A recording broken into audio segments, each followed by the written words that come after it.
Hey Gearfacts friends, welcome to my comparison of the PSR-E and PSR-S series of Yamaha keyboards. I hope this video helps to clarify what the differences are and maybe gives you some insight into what might be better for you.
Right, so now that we've had that benchmark comparison, I want to take you through some of the physical similarities and differences between the keyboards.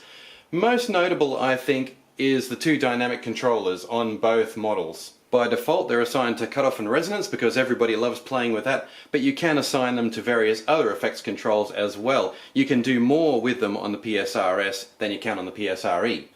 Just while we're down at this lower end here, you'll see that we've got a pitch bend wheel here, pitch bend and modulation. So a clear difference there. And there's no easy access to modulation on the PSR-E. You can't control modulation using the dynamic controllers, and that's a bit of a shame because there are much earlier models of Yamaha keyboards where the knobs can take over the role of modulation control. Anyway, that's not a problem on the PSR-S, and note that this is also assignable, so many assignable controls to do all kinds of things. Moving over to the right, we've got the screen. Clear difference. This looks decidedly cheap compared to this. Although having said that, in my couple of hours experience with the PSR-S, it doesn't really give you any dramatically improved visual access to the information that you need. What you need is the sound, your tempo and things like that, and the PSR-E gives us all the crucial information. Of course, there are many different screens and the software is just generally more comprehensive in the PSR-S, but after gaining a fair bit of experience with both keyboards, I really don't feel like I'm missing out on anything with a very basic screen. Next up is a feature where the PSR-E is superior. You can cycle through your sounds nice and quickly like that. The dial on the PSR-S is related to all different kinds of functions. It seems to be related to anything except the convenience of quickly shuffling through your sounds. What you have to do on this one is choose a category, scroll to what you want, then press enter, and then you can try out the sound. I guess the only advantage with that system is that you can see a full list of your whole selection, whereas on the PSR-E you're only seeing one at a time, so scrolling is perhaps a little bit more random. Registration memory is always something I find very useful. It saves the entire setup of the keyboard in any performance ready mode that you want. Here we have 8 banks of 4 performance modes. Here we have 8 banks of 8 performance modes.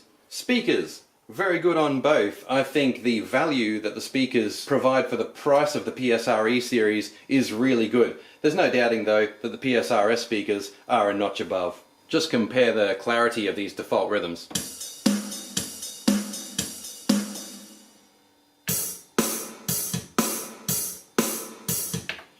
The sound is much sharper and more detailed on the PSR-S. Okay, here's what's on the back, and I hope that the PSR-S is in focus there. But anyway, it's pretty clear what we've got. USB in and out, and by in and out I mean the host connector obviously can travel data in both directions. The device socket is the same. You can attach a USB stick there and share data in and out, but generally I think of this one as being the outbound data to control other devices and talk to computers. This one seems to be a bit more dedicated to inbound data, like playing WAV files and importing sounds. But this is where it changes a little bit. We've got auxiliary in here, headphones out, and a sustain pedal jack. As you can see, we've got sockets for 2 assignable pedals, not just one sustain pedal like on the PSR-E. Left and right output in a TRS format, so on top of the headphone jack, which is the PSR-E's only sound output, we've got slightly more professional TRS left-right. Auxiliary in and headphones, yes, the PSR-E has both of those, so that's fair enough. We've got LCD contrast here so that we can change the brightness of the screen basically, and the same USB array. So not what you'd call a super professional setup, but again, it is a step above the entry-level PSR-E series. This might be a good point to mention the bass reflex system on the PSR-S. I think it makes a bit of a difference. Some would say it's a gimmick, but I think we can all agree it looks very cool on the side of the keyboard. This one gives you the enjoyment of 896 sounds. This one gives you 758 sounds, but all too often people judge on the number of sounds that they give you. Remember that the quality on the 670, literally of every sound, is superior to the PSR-E. So when you're looking at buying a keyboard and you're doing comparisons of these kinds, don't worry if it's 400, 500, 600 sounds on any particular model. You're going to have enough sounds. Think about the quality. So there's our comparison, friends. So you're left with the question, which one would you choose? Well, it's a hard question to answer because they are aimed at different markets. I guess I am more in this market now. I'm playing in a band and I need some better quality sounds and a little bit more flexibility. The ability to play the samples on the multipads is very handy. I didn't show you that. That's for an upcoming video. Trust me, you can plug in a USB and load some sounds into each of those. To be fair, this one can play WAV files from a USB, but you can't assign them to any particular button and play them back like a sampler. And it's features like that that really do make the PSR-S quite superior. However, and this is a point I often make in my videos, music is of course all about fun, and if you just want to sit down and have an awesome time playing a keyboard, frankly, the PSR-E series is a whole lot more fun than the PSR-S. The PSR-S can be a little bit frumpy, a bit dowdy. All it wants to do is get down to long hours of hard work, composing your opus or recording or rehearsing with a band. The PSR-E just screams out, let's just get in and rock, it's going to be awesome. So as I often say, to the point of being painfully repetitive, buy the instrument that makes you smile, don't buy on specification, get in, play them, compare them, and look for your own reaction. If you want to have fun and you're not super serious about your music, then the PSR-E is going to give you more than you need. If you are a little bit serious and you have a quite specific and somewhat professional goal in mind, definitely take a look at the PSR-S. But the bottom line is you can't really go wrong. They're both awesome keyboards that'll give you hours of fun. So that's it for Gear Facts today. I hope you enjoyed that comparison. Please like, comment or subscribe, and click on that bell just next to the subscribe button because that'll give you notifications about what we're putting up. Gear Facts is uploading pretty much every day, and there is more to come about the PSR-S too. So I'll see you on the next one. Have a great day.